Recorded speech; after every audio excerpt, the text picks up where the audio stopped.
Hello and good afternoon or good morning or good evening whenever you're watching this. It's 2:18 for me right now, but I wanted to take the time to go over question 8 from the Unit 0C review. Oh, sorry, 0A. We talked about this a little bit in the physical class, but we didn't get to it in the virtual class, so I wanted to put up a video explaining how to do question 8 because it is a pretty important question, I'd say. It's a really nice question that takes everything that we've learned so far and kind of packages it into one nice question. So this question has given us one linear equation and then a linear equation that we can customize with the parameters a, b, and c. So it asks us to find values of a, b, and c that produce the following solutions. So we're going to be asked to find a, b, and c so that these two equations have no solution. We need to find one that makes it so they have infinitely many solutions, and then we need to force a solution of -5, 2. So with that being said, I know that since question A says, no solution, I feel like some people would be inclined to start with that question. But personally, I know that infinitely many solutions basically means I want the same line, just looking a little different. So above this, I'm going to say same line.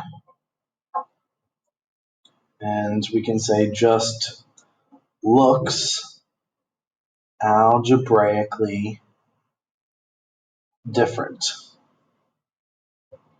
So we talked a little bit about this and how we would create an equation that is the same but looks a little different.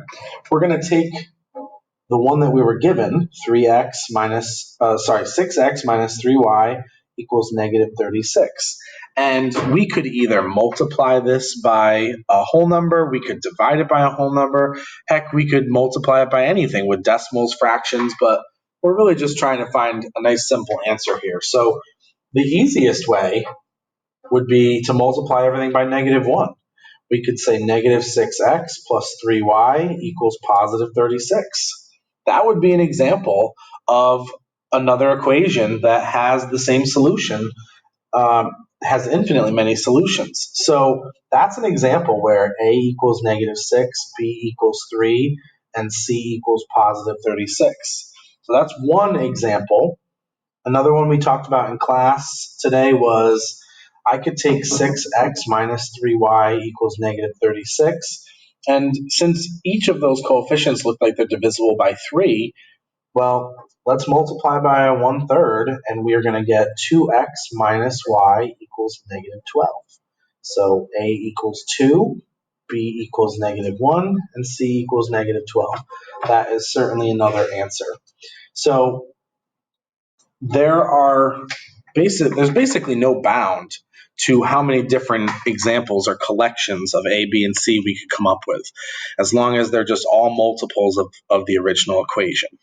So again, that's why I did that first, because it's, I think, the easiest of the three. Now, when we go over to no solution, we're going to still have the same slope as this line, as this line, as this line. We just need to make sure that the two lines have the same slope and yet a different y-intercept. If we, I believe that's the symbol we want to use there to show that those two are parallel. So same slope, but different y-intercept. And as we discussed in class, that c term is going to directly impact the y-intercept.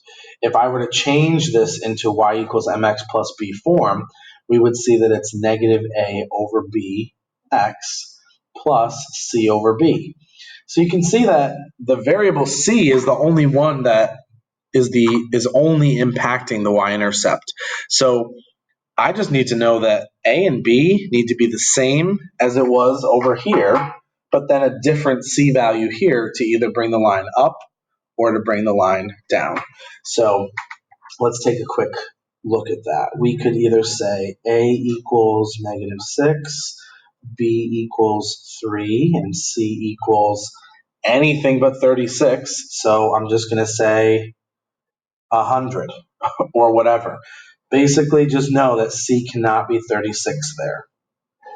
If we look at the other example, we would let A equal 2, B equals -1, and C has to be something other than -12. So again, I could just say like, I don't know, 50. I made it up. So just note that C cannot be -12 there. All right. So that's A and B. Now part C is probably, if you haven't done it and you weren't really sure, I think it's probably the one that might be most frustrating because it seems like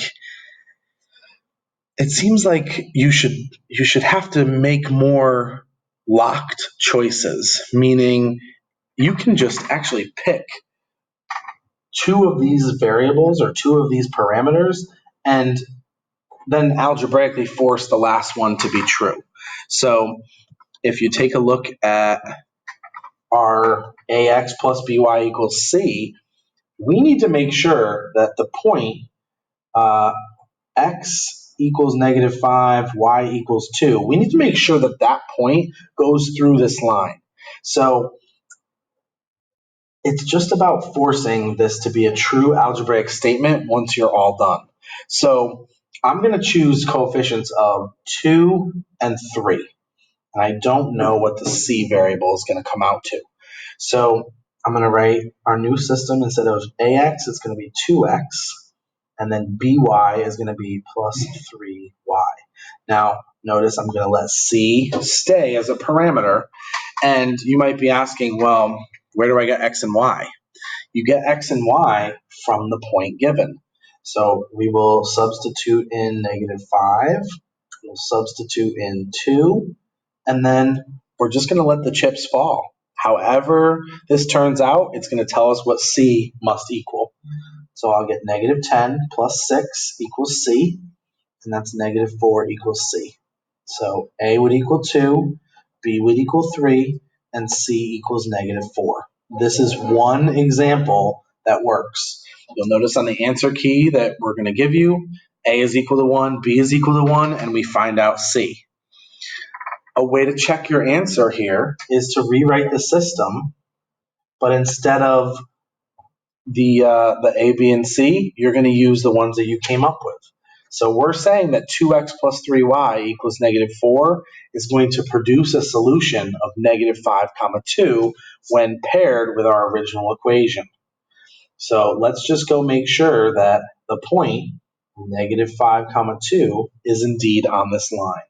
So I'll write 2, then -5 plus 3 times 2 equals -4. -10 plus 6 equals -4, and we did find that made an equivalent expression, and it also produced the solution we were looking for. Okay, so I hope that that clears up question 8 a little bit. Now that you've seen a couple, little bit more minutes of explanation, please let me know if you have any questions in class, and I will post this video shortly. All right, see you later.